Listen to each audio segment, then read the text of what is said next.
오늘 마태복음 27장 45절 50절 말씀을 통해서 지난주에 이어서 가상칠언 세 번째 시간의 말씀을 증거하겠습니다. 살아서 누린 천국, 죽어서 영원히 사는 천국, 마태복음 강의 156번째 시간입니다. 오늘은 종교개혁 기념주일입니다. 1517년 독일의 비텐베르크 성당의 그 정문 앞에 마틴 루터가 95개의 반박문을 붙이면서 실질적인 종교개혁의 운동이 시작했습니다. 그때 로마 가톨릭에서는 베드로 대성당을 짓겠다고 면죄부를 팔고 있는 그런 행태를 하고 있었는데 그 일이 성경적으로 옳지 않다 해서 그래서 그 반박문을 걸은 것입니다.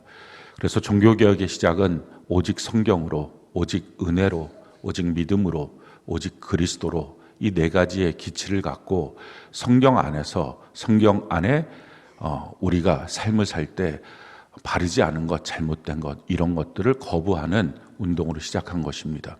그래서 우리 개신교를 프로테스탄트라고 말합니다. 저항하는 자들이라고 하는 뜻입니다. 성경에 맞지 않는 것, 성경에 기록된 대로 하지 않는 그 모든 일들에 대해서 우리가 저항하는 것입니다. 그런 점에서 본다면 우리가 다시 한 번 더 종교개혁을 제2의 종교개혁을 시작할 때가 지금이지 않은가 하는 생각을 합니다. 로마 가톨릭 때의 중세 교회는 다 미신이었습니다. 왜냐하면 어느 누구도 성경을 읽은 사람이 없었습니다. 성경은 다 라틴어로 되어 있었고 그들은 성경책을 읽을 수도 없었고 구할 수도 없었습니다. 그런 시대에 살고 있어서 성경을 모르니 자기가 믿고 있는 것이 무엇인지를 모르는 것입니다. 근데 지금 이 시대가 로마 가톨릭 시대와 같이 그리스도인이라고 하면서 교회를 나오면서도 성경을 읽지 않습니다. 성경을 모릅니다. 그러면서도 자기가 예수를 믿는 일에 하자가 없다고 착각합니다. 그건 미신입니다. 자기가 믿고 있는 대상을 구체적으로 분명하게 알지도 못하면서 믿고 있다. 그건 미신입니다. 그런 미신을 갖고서는 영원한 천국에 절대로 들어갈 수 없습니다. 그건 반드시 지옥 가는 인생을 살 수밖에 없습니다. 그 성경대로의 삶을 사는 것, 성경이 아니면 아닌 거고 성경에 맞다면 맞는 거고, 이 프로테스탄티즘, 이걸 우리가 다시 한번 회복해야 됩니다. 그래서 교회를 나와도 로만 가톨릭의 그 교회의 특징들은 7개의 성례를 하면, 미사를 드리면 구원받고 천국 간다고 했습니다. 종교적 의식에 참여하면 구원받고 천국 간다는 것입니다. 성경을 모르니 이와 같은 어떤 종교적 행사에 내가 참여하면 된다라고 하는 착각들을 한 것입니다. 근데 지금 똑같습니다. 그냥 예배를 드리고 가면 제가 구원받은 줄 알고 제가 천국 가는 줄 압니다. 그렇지 않습니다. 변화돼야 됩니다. 성경대로의 삶으로 우리가 바뀌어지지 않으면 누구도 그는 천국 갈 수 없습니다. 선지자 노릇해도, 그가 귀신도 능력도, 그런 어떤 귀신을 쫓아내고 능력을 행하는 일을 해도 아무 소용이 없는 것입니다. 변화되기 위해서 하나님이 우리에게 주신 구조가 있습니다. 대그룹, 성전에서 모이고 소그룹, 집에서 모이는 사도행전적 교회를 이루어야 합니다. 그래서 소그룹 안에서 서로 말씀의 교제를 나누고 믿음의 교제를 나누어야만 사람은 그 안에서 자극받고 변화됩니다. 이건 우리의 선택사항이 아니라 천국 가려면, 구원 받으려면 반드시 그렇게 해야 됩니다. 근데 오늘날 이 땅에는 얼마나 많은 교회들이 그렇게 하지 않아도 신앙생활에 별로 지장이 없는 것처럼 착각하게 만들어놨습니다. 그러니 이거는 기독교가 아니라 미신이 된 것입니다. 복음 증거하지 않아도, 중세 로만 가톨릭에는 복음 증거하지 않았습니다. 그러다가 이제 프로테스탄티즘이 일어나고 개신교가 일어나고 난 다음에 윌리엄 캐리가 최초로 영국에서 인도 선교사로, 우리의 자랑스러운 침례교인입니다. 그 가서 복음을 증거함을 통해서 새로운 선교의 사역들이 시작된 것입니다. 전도하지 않는 것. 요즘에 얼마나 많은 사람들이 전도를 안 합니까? 기독교인이라고 말하면서도 전도는 안 하고 삽니다. 그게 무슨 기독교인입니까? 땅끝까지 가서 복음을 증거하라. 이게 주님이 우리에게 주신 명령인데 명령도 수행하지 않는 것이 어떻게 그리스도인이라고 말할 수 있습니까? 그럼 그리스도인 아닙니다. 또한 자기 자녀를 바르게 양육하라. 부지런히 가르치고 누워있거나 걸어가나 어디에 있거나 부지런히 양육하라. 양육하지 않습니다. 왜냐하면 양육할 마음도 없고 양육할 지식도 없기 때문에 그렇습니다. 그러니까 헛개비처럼 다니는 것입니다. 믿음의 단절 현상. 여호와를 모르는 자들의 세대가 믿는 자들의 자녀들에게서부터 나타나기 시작합니다. 그러니 이거는 다 뒤집어 엎어야 됩니다. 종교개혁이 다시 한번 일어나야 합니다. 뿐만 아니라 마음이 다른 그리스도인이 돼야 되는데 그것이 전혀 안 되고 있는 것입니다. 우리 교회 5대 공동가치라고 말하는 매일성경 통독 셀교회, 복음전도, 그리고 다음 세대를 성경을 사는 예수대로 세우는 일들, 또한 우리의 마음이 완전히 다른 그리스도인을 사는 것, 우리 교회의 공동가치입니다. 우리가 이와 같은 가치를 갖고 지금 이 시대를 끌고 가는 선도적 교회로, 또 방향을 잡아주는 향도의 교회로 우리가 귀하게 주님 오시는 그날까지 쓰임받는 일에 저와 여러분들이 사용되는 은혜가 넘치기를 바랍니다. 종교개혁일은 10월 31일입니다. 근데 그날을 종교개혁일로 기억하기보다는 많은 한국 사람들이 할로윈데이로 기억합니다. 할로윈데이가 뭔지도 모르면서 제가 보기에는 거의 광분하는 분위기입니다. 할로윈데이는 영국의 켈트족들의 전통적인 미신 행사였습니다.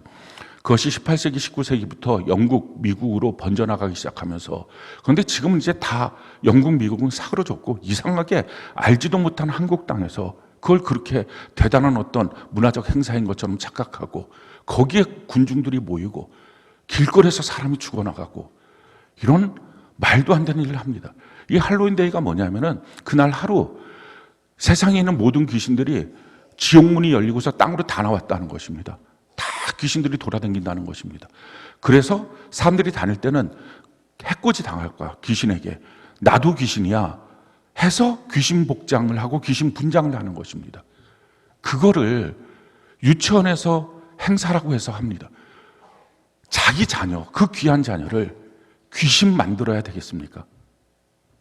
학교에서 그런 행사를 한다고 합니다. 자기 자녀를 귀신 만들어야 되겠습니까? 알지도 못하면서 그런 일들을 합니다. 기독교인이라면, 프로테스탄트라면 저항해야 합니다. 그와 같은 어린이집, 그와 같은 유치원 우리 자녀 보낼 수 없다. 당장 바꿔라. 항의하고 외쳐야 됩니다.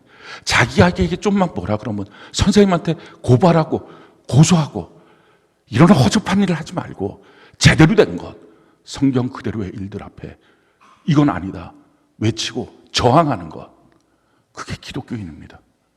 사랑하는 성도 여러분, 우리가 진실로 성경을 알고 성경대로 이 땅을 살아가서 성경대로 심판의 문을 통과하고 영원한 천국에 들어가는 우리 모두가 되기를 예수님 이름으로 축원합니다.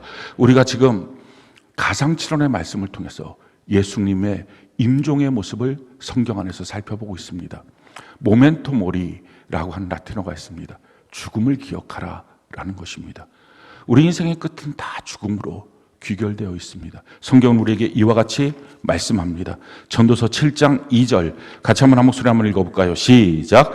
초상집에 가는 것이 잔치집에 가는 것보다 나으니 모든 사람의 끝이 이와 같이 됨이라. 산자는 이것을 그의 마음에 둘지어다. 마지막 끝이 우리의 죽음이라면 모든 사람들은 그 죽음의 날을 바라보면서 살아야 된다 하는 것입니다. 죽음의 날을 기억하며 사는 것이 오늘을 제대로 방향을 잡고 살아갈 수 있는 것입니다. 우리 죽음은 소멸이 아닙니다. 끝이 아닙니다. 살아있는 동안에 그냥 살다가 죽으면 다 끝이지. 그러니 사람이 복잡하고 괴로우면 자살하려고 그럽니다. 자살하면 자기가 죽으면 끝인 줄 압니다. 근데 성경은 죽음은 끝이 아니라 새로운 세계의 시작이다 라고 분명히 말씀합니다. 히브리서 9장 27절 같이 한번 한 목소리 읽어볼까요? 시작. 한번 죽는 것은 사람에게 정해진 것이요 그 후에는 심판이 있으리니. 한 번 죽는 것 모든 사람이 다 죽습니다. 근데 그 후에는 심판이 있습니다. 그가 어떻게 살아왔는지에 대해서 심판을 합니다. 인생은 그런 점에서 3생입니다. 어머니 뱃속에서 1생을 삽니다. 우리 사지백체 이목구비 온전하게 만드는 것이 어머니 뱃속에서의 역할입니다. 그러고 나서는 그 어머니 뱃속에서 우리가 살고 있던 자궁이라고 하는 우리의 삶의 터전, 탯줄이라고 하는 생명의 공급줄이 끊어지면서 밖으로 나옵니다. 어머니 뱃속에서의 관점에서 보면 그건 죽음입니다. 근데 죽음은 죽음으로 소멸되고 끝나는 게 아니라 새로운 세계, 그 다음에 준비된 삶을 살아가게 되는 것입니다.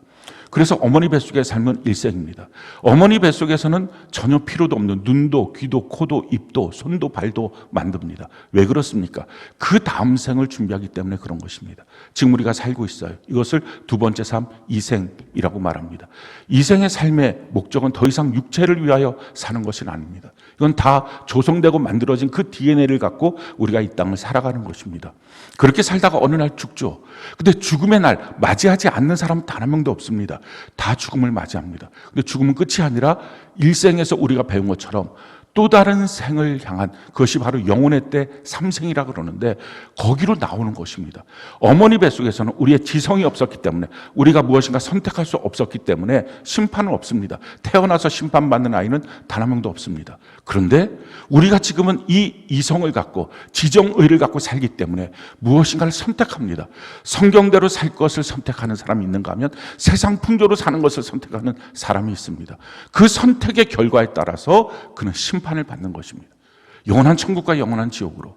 우리가 성경을 보면 영원한 천국, 영원한 지옥은 더 이상 죽음이 없는 곳이라는 것입니다. 그게 마지막 생, 더 이상 새로운 세계로 나가지 않은, 그게 끝이라는 것입니다. 그러니 삶은 윤회되는 것이 아닙니다.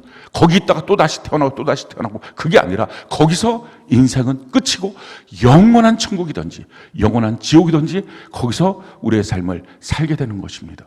과연 나는 어떤 삶을 이 땅에서 살 것인가? 성경은 그래서 우리에게 이와 같이 말씀을 합니다. 전도서 11장 9절로 10절 같이 한번 읽어볼까요? 시작.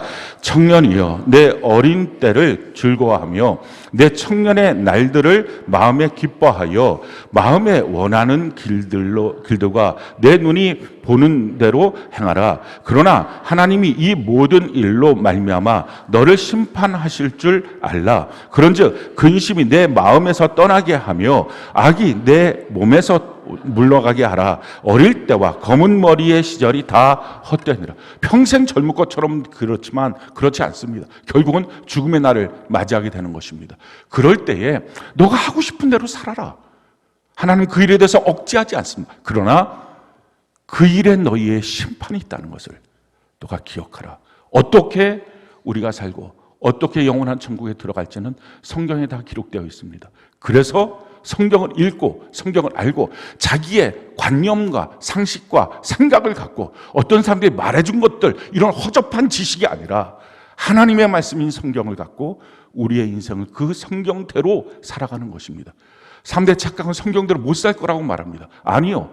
세상 사람은 성경대로 못 삽니다. 근데 거듭난 하나님의 백성이라면, 하나님의 아들, 딸이라면 어떻게 하나님의 말씀인 성경대로 못 살 수 있겠습니까? 마땅히 당연히 살 수 있는 것입니다. 우리가 이 성경대로 살아가는 일에 집중하는 은혜가 있기를 바랍니다. 지금 우리가 가상실험 말씀을 통해서 예수님의 임종의 모습을 봅니다. 한 사람의 죽음은 그의 인생의 전부를 말하고 있는 거죠.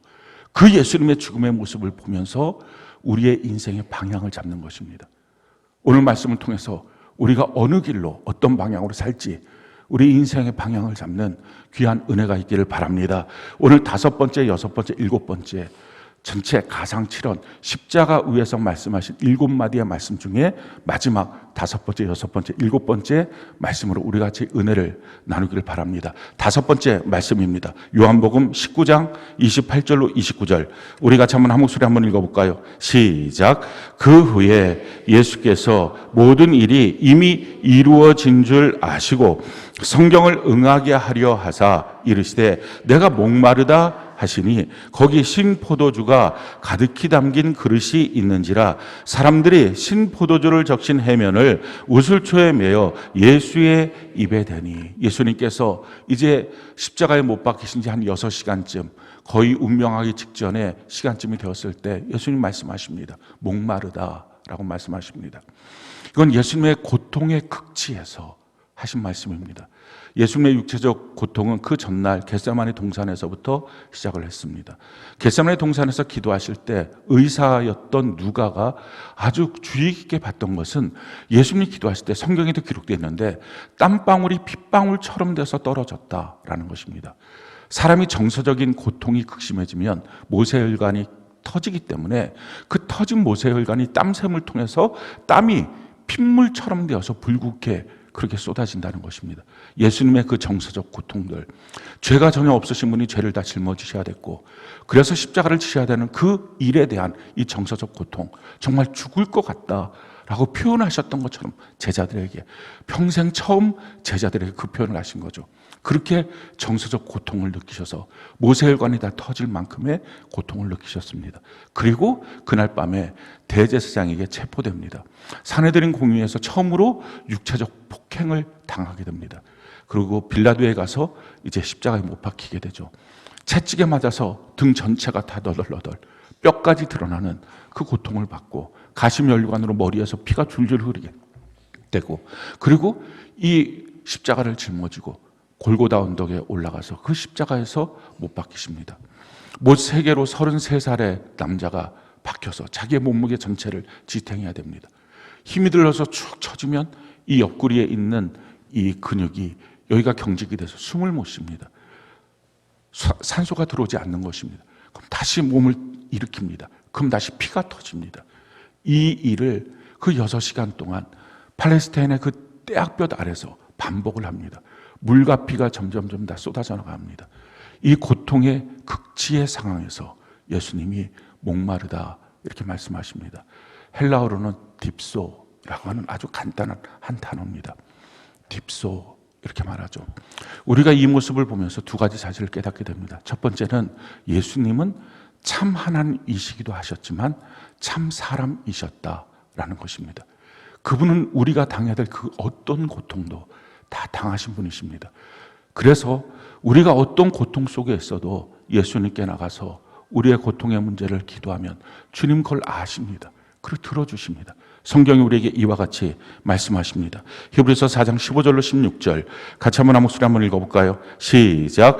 우리에게 있는 대제사장은 우리의 연약함을 동정하지 못하실 이가 아니요 모든 일에 우리와 똑같이 시험을 받으신 이로되 죄는 없으시니라. 그러므로 우리는 긍휼하심을 받고 때를 따라 돕는 은혜를 얻기 위하여 은혜의 보좌 앞에 담대히 나아갈 것이니라.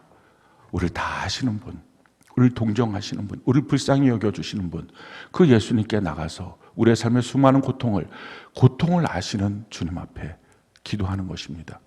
주님 왜 이런 고통을 받으셨습니까? 주님이 죄가 있어서 고통을 받으신 것이 아닙니다. 우리를 위해서 받으신 것입니다. 우리의 삶에 있는 고통의 문제들을 해결해 주시기 위해서 주님이 대신 값을 지불하신 것입니다. 그래서 성경이 우리에게 이렇게 말합니다. 이사야 53장 5절 같이 한번 한 목소리 읽어볼까요? 시작. 그가 찔림은 우리의 허물 때문이요 그가 상함은 우리의 죄악 때문이라. 그가 징계를 받음으로 우린 평화를 누리고 그가 채찍에 맞음으로 우린 나음을 받았도다. 왜 그가 못 박히고 왜 가시면류관 쓰고 왜 그가 채찍에 맞는 그 고통을 감당하셨습니까? 이유는 우리로 하여금 죄와 허물을 제거하고 우리의 질병의 문제들을 제거하시기 위해서 대신 그 값을 지불하는, 대신 속량하는, 대속하시는 이유 때문입니다. 그래서 우리가 우리의 인생에 고통스러운 또 마음속에 괴롭고 힘든 문제가 있을 때 우리가 주님께 나가는 것입니다. 성경은 우리에게 이와 같이 말씀합니다. 요한복음 7장 37절로 38절 같이 한번 한 목소리 읽어볼까요? 시작. 명절 끝날 곧 큰 날에 예수께서 서서 외쳐 이르시되 누구든지 목마르거든 내게로 와서 마시라. 나를 믿는 자는 성경의 이름과 같이 그 배에서 생수의 강이 흘러나오리라. 주님이 말씀하십니다. 누구든지 목마르거든, 인생의 예수님처럼 고통 가운데 정말 목이 마릅니다. 내 마음의 목이 마릅니다. 내 삶의 목이 마릅니다. 이와 같이 하거든 주님께로 오면 배에서부터 생수의 강이 흐른다. 우리는 마음이 가슴에 있다고 생각을 합니다. 그래서 마음이 아플 때 이렇게 가슴을 부여잡죠. 근데 이스라엘 백성들은 그 마음이 배에 있다고 생각했습니다. 그래서 이 배에서부터 생수가 나온다라는 것은 우리의 마음이 주님 안에서 생수가 흐르는 시원함 가운데 회복이 된다 하는 것입니다. 사랑하는 성도 여러분, 근데 고통의 문제를 그냥 품고 있지 말고 주님 앞에 나와서 그것에 해결함을 얻는 귀한 은혜가 있기를 바랍니다. 또 한 가지, 우리가 이 5번째 이 말씀, 내가 목마르다라고 하는 말씀을 통해서 깨닫게 되는 것은 그 고통의 극치의 상황에서도 예수님이 생각하신 것은 성경을 이루기 위한 삶이었습니다.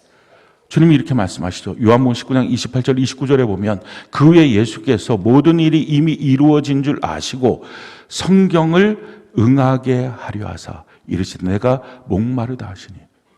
왜 딥소 이 한마디를 하셨는가? 정말 목마려 온 것도 목마려 온 거지만 사실은 성경을 이루게 하기 위하여 하신 말씀입니다. 그래서 그 다음에 29절 보니까 거기 신 포도주가 가득히 담긴 그릇이 있는지라 사람들이 신 포도주를 적신 해면을 우슬초에 매어 예수의 입에 대게 했다라는 것입니다. 지금 그 광경이 이미 구약 성경 시편에 기록되어 있는 내용입니다. 시편에 이렇게 말씀합니다. 시편 69편 21절 우리 같이 한번 읽어볼까요? 시작. 그들이 쓸개를 나의 음식물로 주며 목마를 때에 초를 마시게 하였나. 목마를 때, 내가 목마르다 할 때 초를 섞인 그 신포도주를 입에 대는 그 일을 이루시기 위해서 내가 목마르다. 그 고통 가운데서도 성경을 이루기 위해서 하신 것입니다. 그리고 성경은 우리에게 이와 같이 명령하십니다. 성경이 이와 같이 말합니다. 베드로전서 4장 13절로 16절 같이 한번 목소리 읽어볼까요? 시작. 오히려 너희가 그리스도의 고난에 참여하는 것으로 즐거워하라. 이는 그의 영광을 나타내실 때에 너희로 즐거워하고 기뻐하게 하려 함이라. 너희가 그리스도의 이름으로 치욕을 당하면 복 있는 자로다. 영광의 영 곧 하나님의 영이 너희 위에 계심이라. 너희 중에 누구든지 살인이나 도둑질이나 악행이나 남의 일을 간섭하는 자로 고난을 받지 말려니와 만일 그리스도인으로 고난을 받으면 부끄러워하지 말고 도리어 그 이름으로 하나님께 영광을 돌리라. 여기서 두 가지를 우리에게 명령하십니다. 첫 번째는 그리스도의 고난에 동참하라. 두 번째, 그리스도인으로 고난을 받으라 라는 것입니다. 우리가 그리스도의 고난에 동참하고 그리스도인답게 고난을 통과하면, 다른 말로 말하면 살인, 도둑질, 악행, 남의 일을 간섭하는 이와 같은 일들을 행하지 않고 그리스도인으로 고난을 당하면 악한 일로 고난당할 일이 없습니다. 사람은 24시간이라고 하는 시간이 딱 정해져 있습니다. 그러니 제가 선한 일을 하면 악한 일을 할 시간이 없습니다. 왜 악한 일로 고난을 당합니까? 자기가 선한 일을 하지 않았기 때문에, 그리스도의 고난에 동참하지도 않고 그리스도인으로 고난을 받지도 않았기 때문에 그렇습니다. 성경이 이와 같이 말합니다. 골로새서 1장 24절로 25절 같이 한번 읽어볼까요? 시작. 나는 이제 너희를 위하여 받는 괴로움을 기뻐하고 그리스도의 남은 고난을 그의 몸된 교회를 위하여 내 육체에 채우노라. 내가 교회의 일꾼 된 것은 하나님이 너희를 위하여 내게 주신 직분을 따라 하나님의 말씀을 이루려 함이라. 내가 그리스도의 몸된 교회를 위하여 그 모든 고난이, 그리스도에 남겨진 고난이 있다면 내 육체에 채우겠습니다. 교회는 교회, 나는 나, 이런 인생이 아니라 주님의 고난을 내가 짊어지겠습니다. 또한 이렇게 말하죠.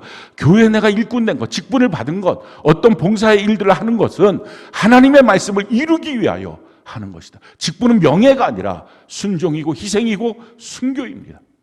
그 일들을 감당하기 위해서 우리가 하는 것입니다. 또한 이렇게 말합니다. 디모데후서 4장 5절 같이 한번 읽어볼까요? 시작. 그러나 너는 모든 일에 신중하여 고난을 받으며 전도자의 일을 하며 내 직무를 다하라. 고난을 받으며 전도자의 일을 하며 내 직무를 다하는 삶을 살게 되면 헛된 비방받을 일로 고난받지 않게 된다는 것입니다. 왜 성경대로 살아야 됩니까? 그것이 그의 명예를 지켜주기 때문에 그렇습니다. 우리의 삶이 살아가는 동안 부끄럽지 않게 살 수 있는 유일한 방법이 있다면 성경대로 그리스도의 고난을 그리스도인으로 고난을 받으면서 그 삶을 통과하는 것. 고난은 총량이 동일합니다. 내가 어떤 고난을 받고 있느냐? 빚쟁이에 평생 쫓겨다니는 고난이냐? 살인하고 도둑질하고 강도질하고 그렇게 음란하고 악행을 행하면서 당하는 고난이냐? 그러나 하나님의 선한 일을 행하면서 당하는 고난을 당하면 그런 일을 당하지 않습니다. 왜? 내게 주어진 시간 동안 선한 것으로 채워지기 때문입니다. 하나님 안에서 우리 가치 있는 삶, 고통 속에서도 성경을 이루는 삶, 우리가 살아가는 은혜가 넘치기를 바랍니다. 여섯 번째, 주님이 하셨던 가상 7원의 말씀, 요한복음 19장 30절입니다. 우리 같이 한번 한 목소리 읽어볼까요? 요한복음 19장 30절 같이 한 목소리 시작. 예수께서 신포도주를 받으신 후에 이르시되 다 이루었다 하시고 머리를 숙이니 영혼이 떠나 가시나. 다 이루었다. 성취하는 삶, 성공하는 삶입니다. 여러분, 성취와 성공이 뭐라고 생각하십니까?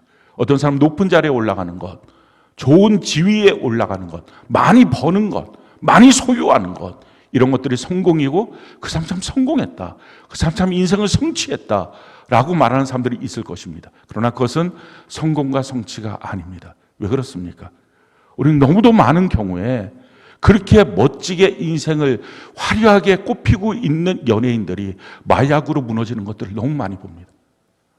기업인으로서 그렇게 큰 부여를 가진 사람이 그 자기 사무실 그 높은 자리에서 유리창으로 뛰어내려서 자살하는 모습들을 우리는 또 봅니다. 많은 지위에 있는 사람들이 결국은 부정부패로 말미암아 감옥 가는 일들을 우리는 많이 봅니다. 어떻게 그것을 성공하고 성취한 삶이라고 말할 수 있을까요?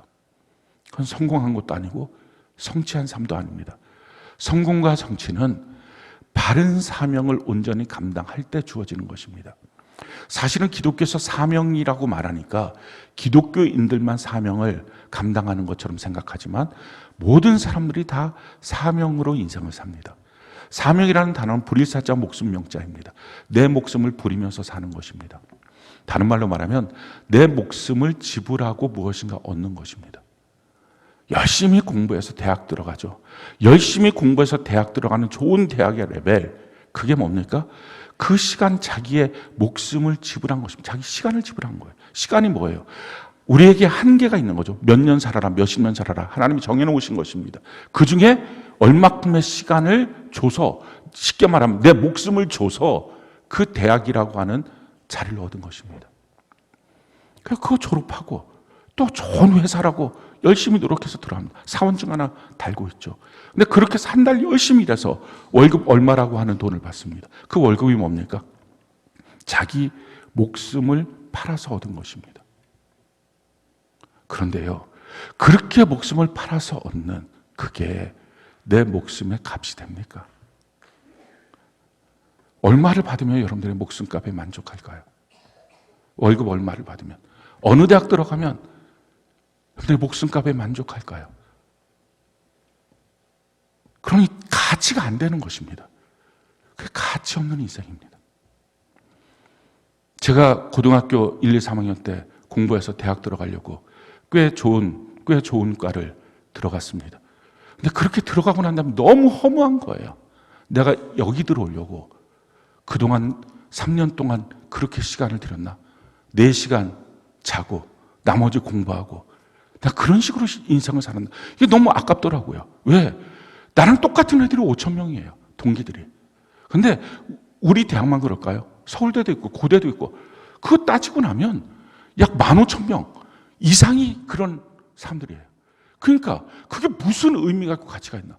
대학교 1학년 때 전 너무 허무했습니다. 열심히 인생을 살아서 무엇인가를 성취했다고 생각하면 할수록 인생은 더 허무합니다. 무가치한 것처럼 느껴집니다. 왜요? 자기가 바꾼 목숨값이 가치가 안 맞는 거예요. 그러니 무엇이 되었다, 무엇을 얻었다, 어떤 자리에 갔다, 무슨 자격증을 땄다, 어떤 졸업장을 땄다, 이것이 내 목숨값으로 호환될 수 없습니다. 그럼 무가치하고 자기 인생 가치 없는 인생이 되고, 그러다 보니까 인생을 살면 살수록 허무해지고, 그러니 여러 가지 정신적인 질병 속에 빠지고 마는 것입니다. 어떻게 살아야 됩니까? 무엇을 얻었어요? 무슨 자리를 가졌어요? 무슨 자격증을 얻었어요?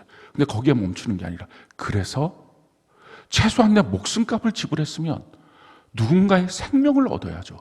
그게 가치 있는 거죠. 그게 제대로 된 호환이죠. 그러니 내가 그것을 해서 무엇을 얻었다면 그 얻은 것을 통해서 누구의 영혼을 구원했는가? 누구를 양육했는가? 그게 아니면 이제 무가치합니다. 그래서 기독교는 사명이 전도와 양육이라고 말하는 것입니다. 우리 인생에 값싼, 가치 없는 세상 사람들이 다 살고 있는 자기 목숨값을 지불하고 있는 그 인생 말고 우리가 우리의 인생을 지불할 때 어떤 자리, 어떤 위치, 무엇을 소유하든지 거기에 멈추지 말고 우리가 그것을 통해서 누군가의 영혼을 얻는 그 일에 우리가 집중하는 은혜가 있기를 바랍니다. 예수님의 사명, 그것은 십자가와 교회였어요. 십자가를 통해서 이 땅에 있는 모든 사람들의 죄를 속량하고 교회를 통해서 그 속량받은 주의 백성들이 하나님의 아들, 딸로 바르게 성장하고 보호하고 양육받을 수 있도록 하는 것, 이게 예수님의 사명이었어요. 그래서 그 사명의 길을 이루십니다. 십자가에서 다 이루었다. 테텔레스타이. 내가 다 갚았다. 모든 사람들의 죄를 내가 다 속량했다. 그리고 그 피를 다 쏟아서 사도행전 20장에 보니까 주님의 교회를 세웠다. 교회는 어느 누구의 사람의 교회가 아니라 예수님의 교회, 예수님이 주인 되시는 교회가 되는 것입니다. 우리는 그 예수님의 십자가의 속량을 통해서 우리가 실제로 죄 사함을 받은 놀라운 우리의 고백을 갖고 주님 앞에 있는 것입니다. 성경은 우리에게 이렇게 말하죠. 에베소 1장 7절 같이 한번 목소리 읽어볼까요? 시작. 우리는 그리스도 안에서 그의 은혜의 풍성함을 따라 그의 피로 말미암아 속량 곧 죄 사함을 받았느니라. 예수의 피로 우리가 속량을 받았다 하는 것입니다. 요한계시록 1장 5절 같이 한번 목소리 읽어볼까요? 시작. 그의 피로 우리 죄에서 우리를 해방하시고 죄의 법 아래 살던 우리를 완전히 해방시켜 주셨습니다. 그래서요, 중요한 것은 우리가 이 땅에 살면서 내가 죄로부터 완전히 해방받았다, 나의 죄가 다 속량받았다, 이것을 경험하고 이것을 체험하고 살아야 됩니다. 그래야 진짜 그리스도인입니다. 이것이 체험이 안 되면 성경에 있는 말이 그냥 말뿐이지 내 삶에 이루어진 것처럼 안 보이고 평생 죄의 노예처럼 살다가 마귀에게 끌려서 교회는 평생 나왔는데 지옥 가는 인생을 삽니다. 자, 어떻게 우리가 죄로부터 완전히 벗어났다는 것을 우리의 삶 속에 경험할 수 있을까요? 성경은 우리에게 이와 같이 말합니다. 로마서 6장 11절로 14절 같이 한번 읽어볼까요? 시작. 이와 같이 너희도 너희 자신을 죄에 대하여는 죽은 자요 그리스도 예수 안에서 하나님께 대하여는 살아있는 자로 여길지어다. 그러므로 너희는 죄가 너희 죽을 몸을 지배하지 못하게 하여 몸의 사욕에 순종하지 말고 또한 너희 자신을 죽은 자 가운데서 다시 살아난 자 같이 하나님께 드리며 너희 지체를 의의 무기로 하나님께 드리라. 죄가 너희를 주장하지 못하리니 이는 너희가 법 아래 있지 아니하고 은혜 아래 있음이라. 너희의 몸을 너희가 지금 죄에 대해서 실감하지 못할 것이다. 내가 나의 죄를 다 속량받았다라고 하는 것 잘 실감하지 못할 텐데 그거 신경 쓰지 마라. 중요한 것은 하나님의 말씀 그대로 여겨라. 내가 죄로부터 벗어났다라고 주님이 말씀하시고 성경에 말씀하셨으니 내가 그것을 여깁니다 라고 여기라. 그러고 나서 더 이상 이제는 내 몸을 예전에 살던 죄의 습관대로 예전에 살던 모습대로 살지 말고 바꾸어서 하나님 안에서 의롭게 사는 삶을 살아가라 라는 것입니다. 그러면 너가 죄를 더 이상 짓지 않는 인생으로 너의 삶을, 너의 시간을 사용할 수 있게 된다라는 것입니다. 그러면 너가 죄 아래 있는 것이 아니라 죄의 결박 아래 있는 게 아니라 죄로부터 해방받아서 하나님의 은혜 아래 있는 자라는 것을 너희가 경험하게 될 것이다 라는 것입니다. 성경대로 삽시다 라고 말할 때 사람들이 저는 이래서 저래서 이런 핑계 저런 핑계 많이 됩니다. 요한복음 9장에 보면 날 때부터 소경인 사람이 있었어요. 그 사람이 예수님께 나와서 주님 제 눈이 뜰 수 있을까요? 사람들이 옆에서 말합니다. 저 사람 날 때부터 소경인데 누구 죄입니까? 부모 죄입니까? 본인 죄입니까? 본인 죄라면 날 때부터 소경이면 어머니 뱃속에서 무슨 죄를 졌길래 소경이고 부모 죄라면 왜 부모의 죄를 자녀가 물려받습니까? 하고 두런두런 말합니다. 그런데 예수님이 하나님이 하실 일이 있다라고 하면서 땅에 있는 진흙을 들어서 침을 뱉습니다. 그 지금 눈먼 사람이 들을 수 있도록 침을 뱉고 그 침을 뱉은 진흙을 우겨서 그의 얼굴에 확 발라버립니다. 그래서 이렇게 말씀해요. 너 실로암 연못 어디 있는지 알지? 거기 가서 씻어. 예수님이 그 말씀하지 않아도 지금 그 눈먼 자는 거기 가서 씻을 생각이었을 겁니다. 아니 내가 눈 멀었다고, 내가 못 본다고 예수님이 이렇게 나에게 모욕할 수 있어? 내 얼굴에 그냥 진흙을 바른 게 아니라 침을 뱉은 진흙을 발라? 그냥 기도해 주면 되지. 그냥 나으라고 명령만 해도 되지. 왜 이런 식으로 나한테 주님이 하셔? 왜 이렇게 모욕적으로 하셔? 아마 그 마음을 품고 내려갔을 수도 있을 것입니다. 그리고 실로암 물가에서 씻었습니다. 너무 놀랍죠? 눈이 떠졌어요. 예수님이 왜 그렇게 하셨습니까? 이건 한 가지예요. 실로암이라고 하는 말의 뜻이 사명이라고 하는 뜻입니다. 보내심을 받은 자라는 뜻입니다. 지금 예수님이 그렇게 하신 이유, 사람들은 진흙, 침 뱉은 진흙, 씻으면 없어질 거라고 생각합니다. 그런데 그 사람이 갖고 있는 것은 눈먼 거는 안 없어지지. 이건 어쩔 수 없는 나의 운명이지라고 생각했을 것입니다. 근데 예수님이 말씀하시는 거예요. 너에게 운명 따위는 없어. 너가 씻으면 없어지는 거야. 사랑하는 성도 여러분, 우리가 인생을 살면서 난 이것 때문에 신앙생활 이거 말씀대로 사는 거 못해요. 이것 때문에 이래요. 저것 때문에 저래요. 라고 생각합니까? 성경은 말합니다. 운명은 없어. 너를 둘러싸고는 한계는 없어. 너가 씻으면 씻겨지는 것처럼 하나님의 말씀대로 내가 죄 안 짓고 살아보겠습니다 하면 되는 거야. 왜? 하나님께서 너의 죄를 다 속량하셨기 때문이야. 너는 하나님의 자녀가 된 거야 라고 말씀하시는 것입니다. 우리가 그 믿음을 갖고 우리의 삶에 있는 수많은 일들 앞에 다 뚫고 나가고 주님이 우리에게 그 놀라운 은혜를 주셨다는 이 사실 앞에, 속량의 은혜를 주셨다는 이 사실 앞에 믿음으로 죄 없이 함을 받았다는 것을 경험하는 은혜가 있기를 바랍니다. 뿐만 아니라 우리의 삶에 주님이 우리에게 주신 사명을 예수님처럼 우리도 감당하는 것입니다. 성경이 우리에게 이와 같이 말씀을 합니다. 사도행전 20장 24절 같이 한번 읽어볼까요? 시작. 내가 달려갈 길과 주 예수께 받은 사명 곧 하나님의 은혜의 복음을 증언하는 일을 마치려 하면은 나의 생명조차 조금도 귀한 것으로 여기지 아니하노라.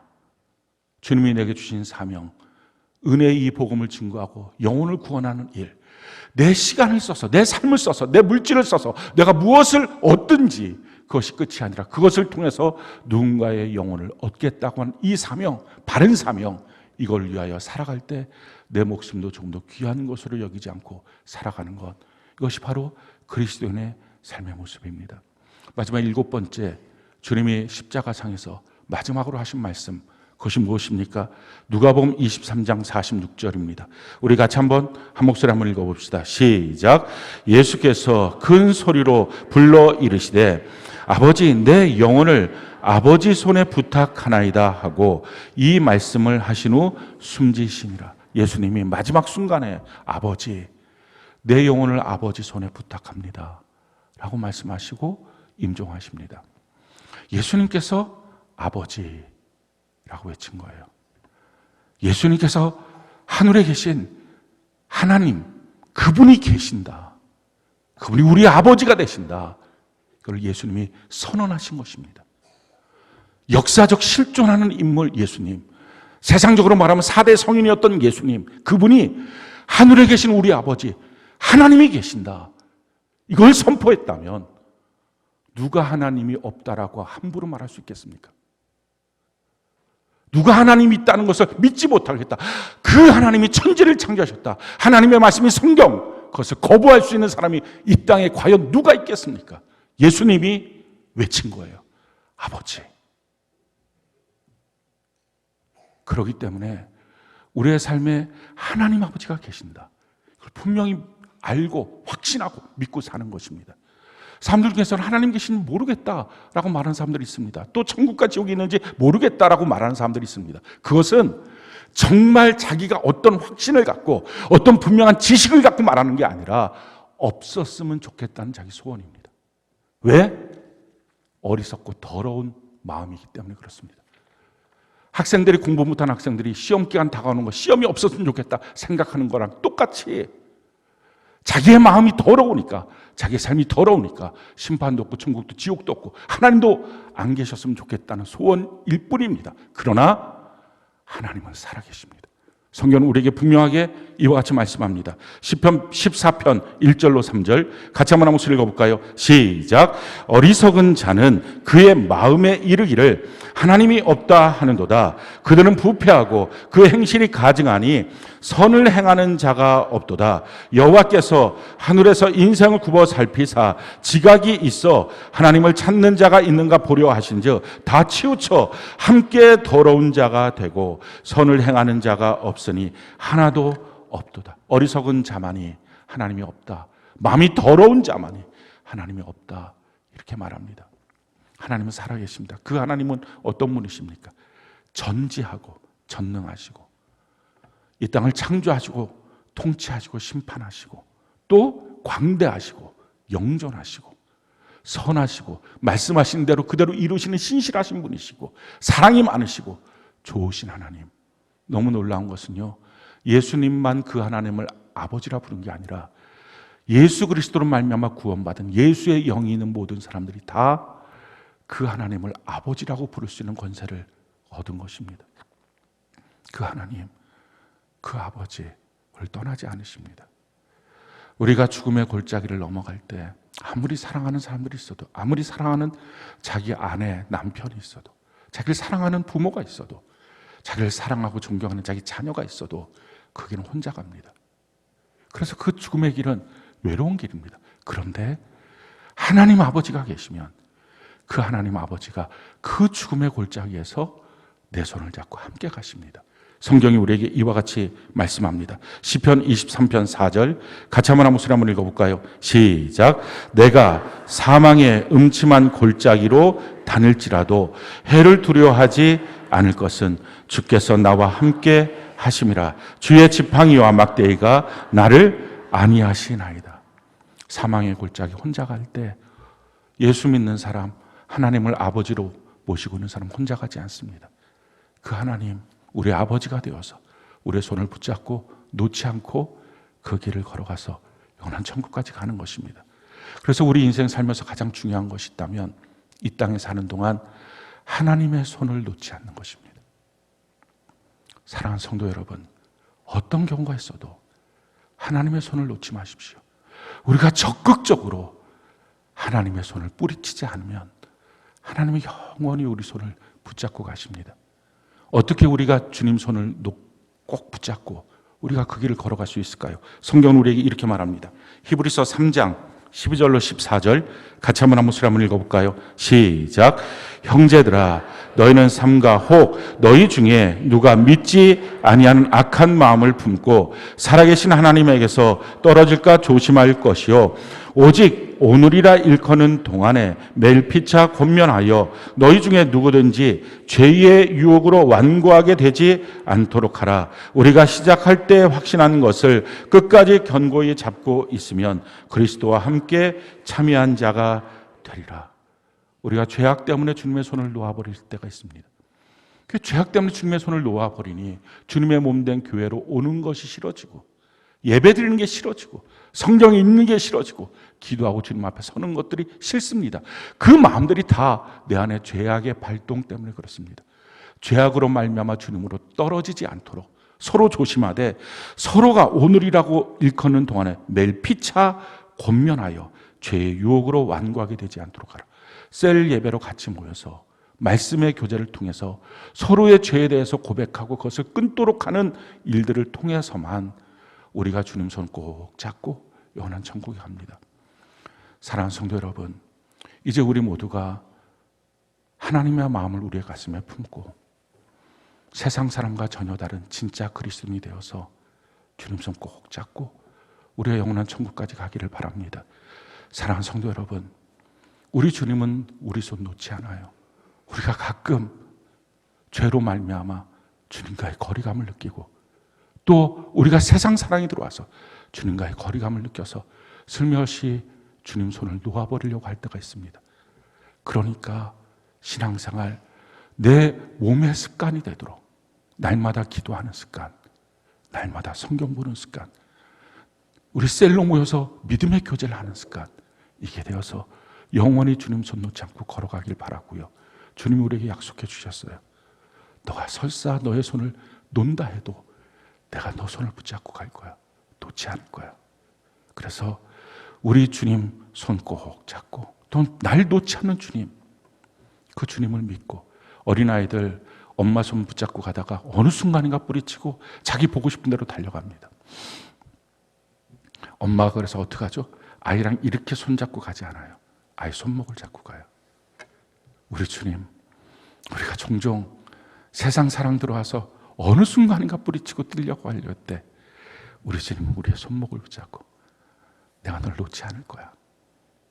그래서 우리 이 길을 끝까지 주의 몸된 교회와 함께 말씀과 함께 걸어가는 우리 모두가 되기를 예수님 이름으로 축원합니다. 우리 같이 찬양 하나님께 올려드립시다.